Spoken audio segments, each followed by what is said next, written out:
Sveiki. Nuostabi statulėlė. Skaičius 8. Kas čia yra 8? 8 yra atsakomybė. Ir gali būti begalybės ženklas. Ne? Gali būti ir taip.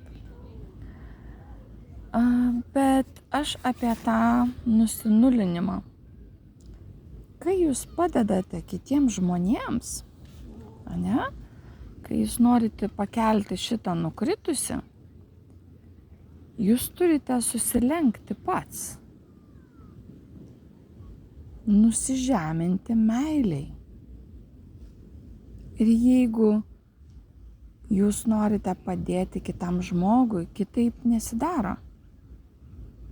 Jūs turite įdėti pastangų, jėgų, energijos, pakelti šitą žmogų. Kartais galima pakelti jo sąmonę, pokalbiai, laikas. Kartais reikia pinigų. Daugiau padirbti tam, kad išgelbėti sergantį žmogų, pavyzdžiui, vėžiu ar kokia kita sunkia liga. Tai reikia daugiau pinigų, vadinasi, turėtume daugiau dirbti. Bet iš tos meilės atsiranda pinigų, todėl kad jūs labai norite.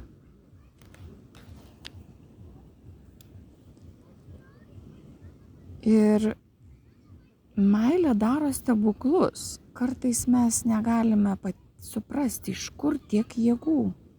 Aš pasakojau pajūryje vieną tokį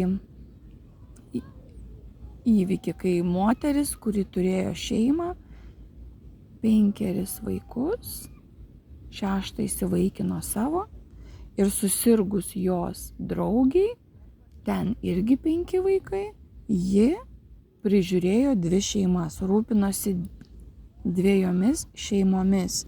Iš kur šitos jėgos? Iš meilės, iš Dievo. Ir tai yra nepakartojama, tai yra tiek daug, tai yra didžiausias stebuklas. Ir čia tiek daug išminties šitoje statulėlėje, kuri mane tikrai įkvepia padaryti štai tokį video. Ir kartais reikia tapti nuliu tam, kad padėti kitam žmogui. Nusižeminti, pabūti paprastu, nuoširdžiu ir padėti tam žmogui atsikelti, skirti laiko, jėgų, pinigų, energijos, įkvėpti tą žmogų, pozityvumo. Ir tada įvyks stebuklas. Dabar norėjau paklausti, kiek tų stebuklų padarėte jūs? Štai tokie darbai, kai kaupiasi jūsų ne bankinėje sąskaitoje, bet jie kaupiasi dangiškoje piniginėje.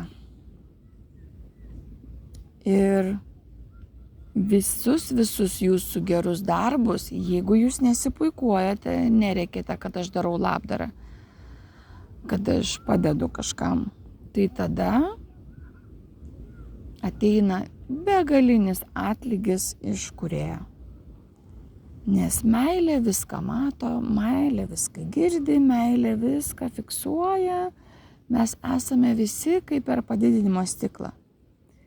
Ir visi jūsų geri darbai ir blogi duos atsaką.